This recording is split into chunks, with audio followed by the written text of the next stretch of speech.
నమస్తే దోస్తులు, అందరు ఎట్లున్నారు? మంచిగున్నారా? ఇవాళ తెలంగాణలో ఉన్న ముఖ్యమైన ముచ్చటేందో ఓసారి చూద్దాం. తెలంగాణ రైతులకు శుభవార్త చెప్పింది రేవంత్ సర్కారు. యాసంగి పెట్టుబడి సాయంగా సంక్రాంతికి 9,000 కోట్లను రైతుల ఖాతాలలో జమ చేయనుంది. రాష్ట్ర వ్యాప్తంగా 1,5 ఎకరాల మేర సాగు భూములుండగా ఎకరానికి 12,000 చొప్పున అందజేయనుంది. రైతుల సౌలభ్యం కోసం రేవంత్ సర్కార్ తెచ్చిన యూరియా యాప్ ను మస్తుగా ఆదరిస్తున్నారు రైతులు. యూరియాను ఇంటి నుంచే బుక్ చేసుకునేటట్టు 5 జిల్లాలలో ఈ యాప్ ను అందుబాటులోకి తెచ్చింది రేవంత్ సర్కారు. 5 జిల్లాలలో దాదాపు 1,50,000 మంది రైతులు ఈ యాప్ ను డౌన్లోడ్ చేసుకోగా 37,000 మంది రైతులు యాప్ ద్వారా యూరియాను బుక్ చేసుకున్నారు.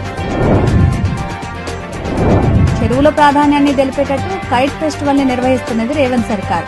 హైడ్రాను కాపాడి సుందరీకరణ చేసిన చెరువుల దగ్గర నిర్వహించే కైట్ ఫెస్టివల్ కు సినీ ప్రముఖులు, క్రీడాకారులను, పారిశ్రామికవేత్తలను ఆహ్వానించనుంది.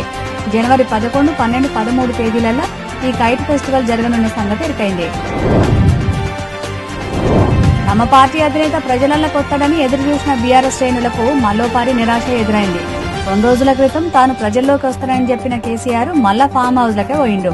ప్రజల్లోకి వచ్చే తేదీలు చెప్తే ఏర్పాట్లు చేస్తామని నాయకులు సంప్రదించారు. అయితే తనకు ఆ ఉద్దేశం లేదని తేల్చి చెప్పిరట కేసీఆర్. మాజీ సీఎం కేసీఆర్ కు సీఎం రేవంత్ విసిరిన సవాల్ మీద సమాధానం చెప్పలేకపోతున్నది బీఆర్ఎస్ పార్టీ. రేవంత్ ను ఎదుర్కొనేందుకు భయపడ్డ బీఆర్ఎస్ వర్కింగ్ ప్రెసిడెంట్ కేటీఆర్ పార్టీ సమావేశంలో మల్లోపారి నోరు వారేసుకున్నాడు.